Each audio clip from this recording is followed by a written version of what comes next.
Warren, you would expect average returns from stock market index type investing to regress somewhat down. Oh, I don't think what they've been the last few years. I don't think you'll get the investment result from owning the S&P over the next 10 years that you've gotten over the past 10 years. I would, if someone wanted to put some real money on that, they would find a taker with me.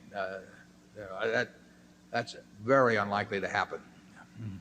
That's not predicting a crash. It's just saying that the guaranteed result from the next 10 years is almost certain to be less than that of the last. It wouldn't. I mean, this is in no way predictive. I mean, it wouldn't surprise us in the least if stocks average 4% a year, for the next 10 years. That doesn't mean they will, or we don't know the number, but that would not be a surprising outcome, and it wouldn't bother us particularly either.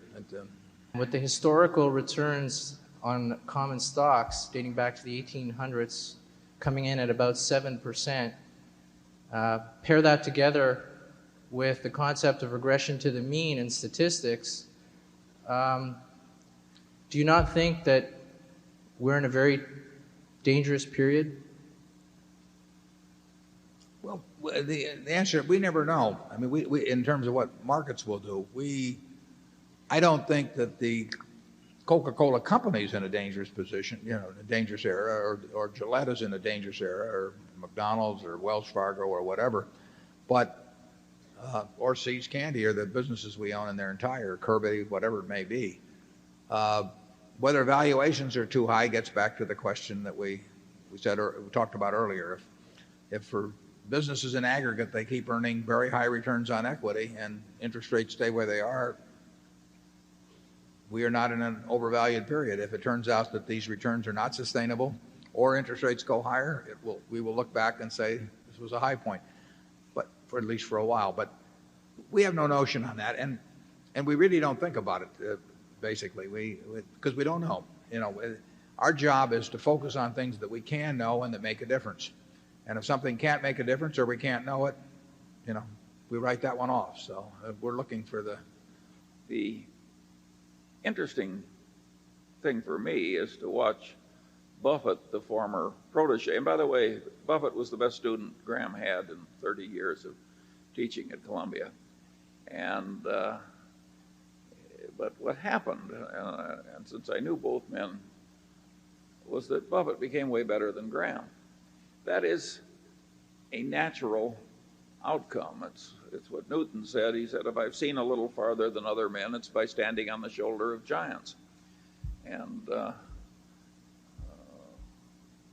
so Warren may have stood on Ben's shoulders, but he ended up seeing farther.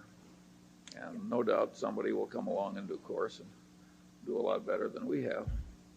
I enjoyed making money more than Ben. I mean, candidly, with Ben, it really was incidental. At least by the time I knew him, it may have been different when he was younger, but it just didn't. The process didn't.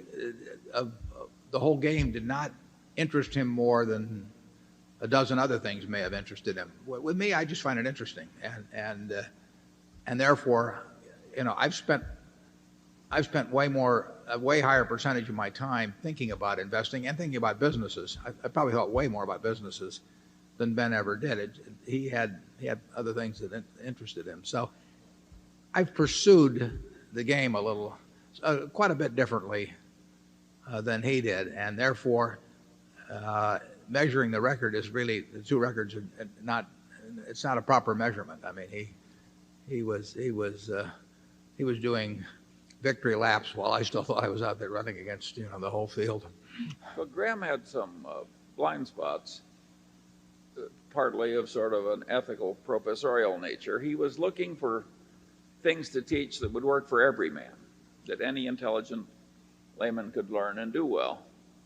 Well, if that's the limitation of what you're looking for, there'll be a lot of reality you won't go into because it's too hard to figure out and too hard to explain. Buffett, if there was money in it, had no such restriction.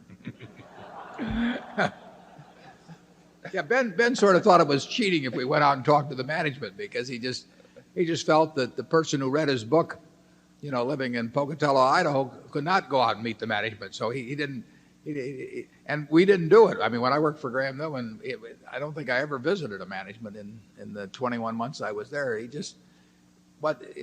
wasn't sure whether it'd be useful anyway. But if it was be useful, that meant that his book was not all that was needed, that you had to add something to it. I found it fun to go out and talk about their businesses with people, or to check with competitors or suppliers or customers and all that.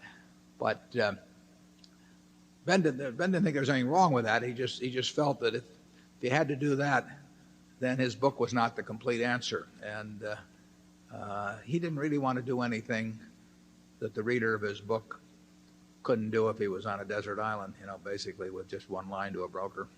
But if you stop to think about it, Graham was trying to play the game of pin the donkey wearing very dark glasses, and Warren, of course, would use the biggest searchlight he could find. We still can't find any donkeys these days. Okay, Area 1. For those of us on the other side of the table, we get barraged with information, and I'm wondering how do you just read annuals, 10Ks, and talk to people and ignore everything else, and how do you keep track of everything intellectually? Well, we don't keep track of everything, but the beauty of, to some extent, of evaluating businesses, large businesses, is that it is all cumulative. I mean, if you started doing it 40 or so years ago, you really have got a working knowledge of an awful lot of businesses, but there aren't that many to start with that are, and you can get a fix. What are there, 75 maybe or so important industries, and you'll get to understand how they operate, and you don't have to start over again every day, and you don't have to consult a computer for it or anything like that. So it has the advantage of accumulation of useful information over time, and you just add the incremental bit at some point. Why did we decide to buy Coca-Cola in 1988? Well, it may have been just a couple small incremental bits of information, but that came into a mass that had been accumulated over decades, and it's a great business that way. It's why we like businesses that don't change too much, because the past is useful to us. Charlie? I can't add a thing to that. If you both live as long as I believe you will, it could happen that there'll be a year when you write 2 big checks for supercat claims when the market is throwing away things at really silly prices. Could you share your thinking about how much debt you would consider taking on to buy great businesses as cheap in that kind of a situation? Well, if we had both a big hurricane in the Northeast or in Florida, and we had a big quake in California in the same year, and we had a financial market, the financial markets tanked, perhaps because of those events, but perhaps for other reasons, we would be thinking about ways, it might not be borrowing money directly, but we would be thinking about ways to buy securities if they got cheap enough. I mean, anytime securities get cheap, Charlie, you're thumping again here. Anytime securities get cheap, we don't like to go to the office and not write a ticket. I mean, we certainly would have the ability to borrow some money. We would never borrow a ton of money relative to capital. We're just not set out that way. We don't want to disappoint anybody in this world. We don't even want to worry about disappointing anybody in this world. So we're not going to do that. But we have a lot of extra firepower overall. And I would say under almost any conditions that cause securities to get very cheap, we would find a way to buy some of them. Charlie? The beauty of our situation is that it has enormous flexibility built into it. If something were large enough and cheap enough, we could stop writing supercats.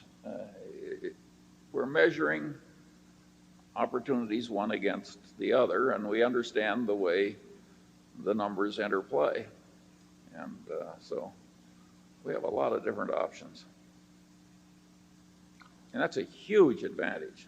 There's so many places in business life where you have practically no options at all. You're just in a channel that you have to waltz down the channel, and you don't have any options to do anything else. We have enormous options. We may not exercise them, but we have enormous flexibility. Yeah, we know they're there. Yeah. And there's no reason to push on anything now. At least we don't have any reason to push ourselves. But if it ever became advantageous to push somewhat, we would push, although never to a degree that in any way caused us to lose a minute of sleep about fulfilling every obligation we had. It's 3:30. I thank you all for coming. I look forward to seeing you next year, and so long.